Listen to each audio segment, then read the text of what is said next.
ગીર સોમનાથથી સમાચાર મળ્યા છે કે પ્રભાસ પાટણ અને ભીડિયા વિસ્તારમાં રખડતા શ્વાનોનો ત્રાસ દિવસે દિવસે વધી રહ્યો છે। રખડતા શ્વાનો રાહદારીઓ પાછળ દોડી અને ચેપલસ હુમલા કરી રહ્યા છે।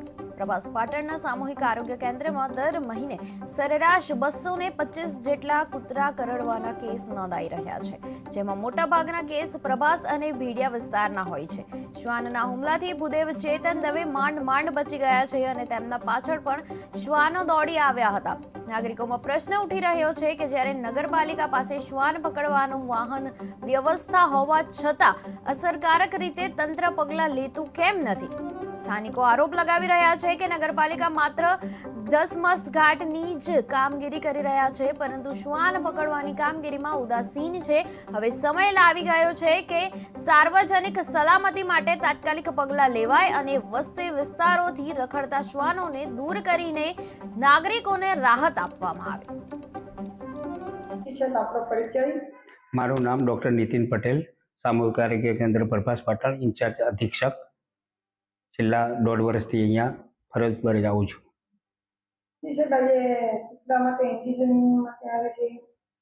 હા, અહીંયા કૂતરા કરડવાના કેસો પ્રમાણ વધારે જોવા મળે છે, જે એવરેજ આશરે દર મહિને એવરેજ નીકળે છે 225 જેવી, જેની અહીંયા તાત્કાલિક સારવાર આપવામાં આવે છે। ભલે દર્દી રાત્રે અડધી રાત્રે આવે કે અર્લી મોર્નિંગ આવે કે બપોરે આવે તો પણ એને તાત્કાલિક સારવાર આપવામાં આવે છે અને પૂરતો કોર્સ આપવામાં આવે છે। તથા અહીંયા કૂતરાના ઇન્જેક્શન માટેનો જે ઇન્જેક્શન છે એ બધો ટોટલ જથ્થો અવેલેબલ જ છે। ક્યાં આવે છે?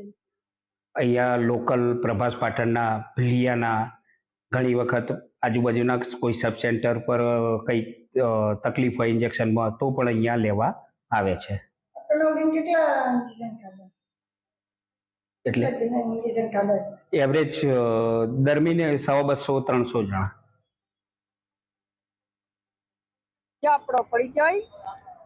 હું પ્રભાસ પાટણ નિવાસી ચેતનભાઈ જયકૃષ્ણભાઈ દવે, ગામ પ્રભાસ પાટણ, સલાટવાડામાં રહું છું। ત્યાં એક બચ્ચાવાળી કૂતરી છે જે છેલ્લા 2-3 દિવસથી એના બચ્ચાને સાચવવા માટે કરી અને રાહદારીઓને તકલીફ આપે છે। 7-8 જણાને તો કડી ગઈ છે, જે સરકારી કેન્દ્રમાં નોંધાયેલું છે અને આની રજૂઆત મેં આની પહેલાં પણ કરેલી હતી। મારી ઉપર પણ ગઈકાલે 2 વખત એટેક કરેલો અને જે ભાઈ પત્રકાર છે મહેશભાઈ, એમને પણ આજ સવારે જ કરડેલું છે। તો આની યોગ્ય કાર્યવાહી કરવા મ્યુનિસિપાલિટીને સંપૂર્ણપણે સરકાર દ્વારા ઓર્ડર કરવામાં આવેલ છે। તો આની યોગ્ય કાર્યવાહી કરવા મારી પણ નમ્ર અરજ છે કે રાહદારીઓ રાતના 12 વાગ્યા સુધી આ રોડ ઉપર અવર જવર કરે છે, બધા જ મજૂર વર્ગના માણસો છે, તો આની બધાની સાવચેતી રહે અને કોઈને પણ શારીરિક નુકસાન ન જાય એના માટે હું વિનંતી કરું છું કે જરૂરથી મ્યુનિસિપાલિટી અને સરકાર આની યોગ્ય કાર્યવાહી જલ્દીથી કરવા મારું નમ્ર અરજ છે।